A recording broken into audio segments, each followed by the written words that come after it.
Look at what in the world under heaven is happening to your country. There are hopes, there are dreams, there are desires that I'm one day gonna die. In my last video, I had my last short from this one, I had a Freudian slip and I said abantu abangibulele, and I was like, oh no, I actually wanted to say abantu abangifihlile. That Freudian slip is exactly what the devil wants to be true. But guess what I keep dreaming about?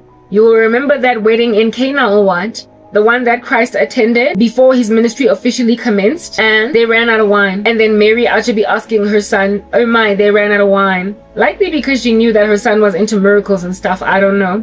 Anyway, Mary just had a knowing that Jesus would be able to do something about it. I can't really figure out what inspired her to think that Christ would be able to do anything. So she must have seen stuff when he was growing up and imagine that, can you do something? Because you tend to have a power that we don't understand.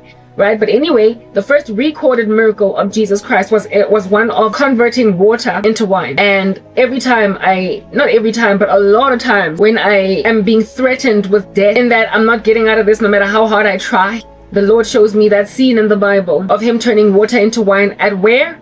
A wedding. He's basically comforting me that, honey, I'm not only going to be there at your wedding, but I am going to make water.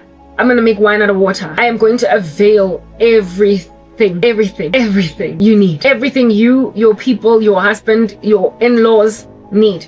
It's gonna be the wedding of the century, the decade, the millennium. I'm gonna be there like a bear, and the wine that is going to be made by my miracle, or the proverbial version of wine, is gonna be just like the one in the Bible. You know how in the Bible the guests were like, oh my, usually you would bring out the best wine in the beginning and then give people the not so great wine towards the end. Because then by then they're like boop drunk, so they can't feel that they're drinking kind of like cheap wine or whatever. Yeah, give them the worst wine last so they won't feel it, type establishment thing. But there's going to be such an everlasting flow of provision for you on your wedding day and in the run up to that. Listen, it is going to be like everything. Just when people were of the imagination that it can't get no better, it does. I'm not going anywhere. I'm getting married.